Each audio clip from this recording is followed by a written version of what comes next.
The city of Moscow has a population of nearly 27,000 people and an annual city budget of $139 million. To put that into perspective, the town of Eagle, Idaho, with a slightly larger population than Moscow, has an annual city budget of $62 million, and Coeur d'Alene, with a population nearly double that of Moscow, has an annual city budget of $152 million. So, to simplify that down, Moscow, with 27,000 people, has a $139 million budget. Coeur d'Alene, with 55,000 people, has a $152 million budget.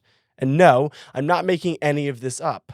All the facts that I mention are linked down below in the description, and I very warmly invite you to go check them out. So, what exactly are we doing with that $139 million? Surely, with a budget that bloated, our streets would be resilient and smooth, our water would be crystal clear, and our houses would be well built and easy to purchase.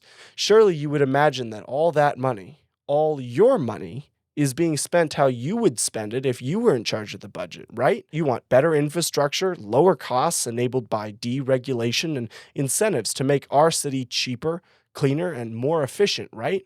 Surely that's how we're spending our money. Well, not so much. The Moscow City 350-page budget outlines exactly what our current city council thinks is important to spend your tax dollars on. And for the sake of time, I'm only going to mention 3 of the offenses, but rest assured, there are plenty more for everyone. Number 1.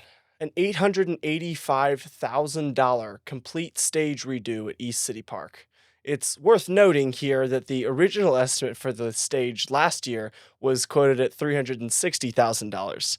One has to wonder, A, why do we have to redo the entire stage? And B, what happened to cause a $500,000 increase in cost over the course of a single year? And this is just a hint of the current city council's fiscal irresponsibility.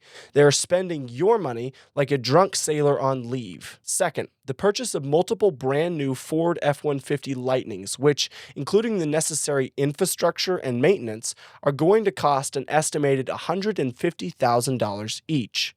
Do we need them? No, absolutely not.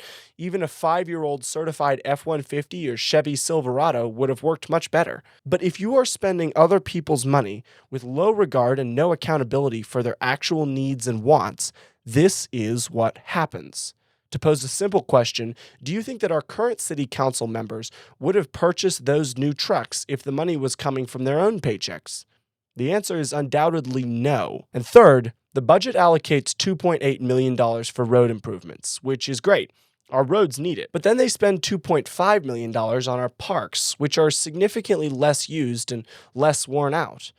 Why wasn't some of that money put towards the roads? It's obvious to everyone that they need much more attention than our parks.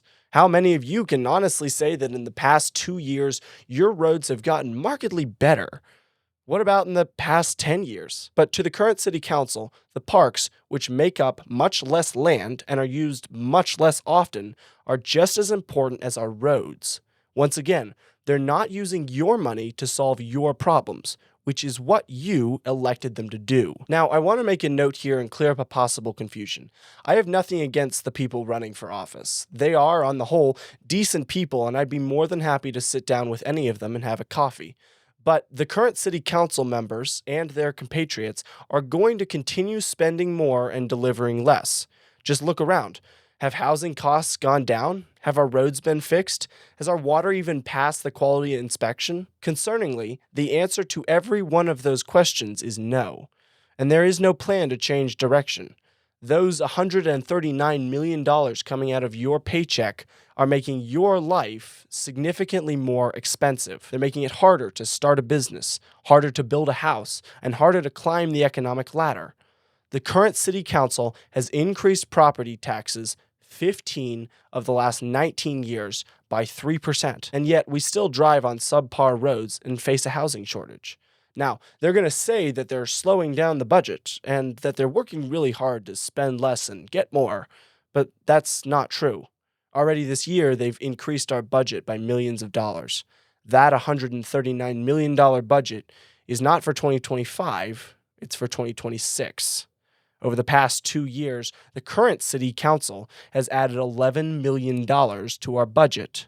So when you hear the mayor or any of the current city council members talk about how we're different because of the budget structure, the tax levy rankings, or even our revenue challenges, don't settle for that cop out explanation.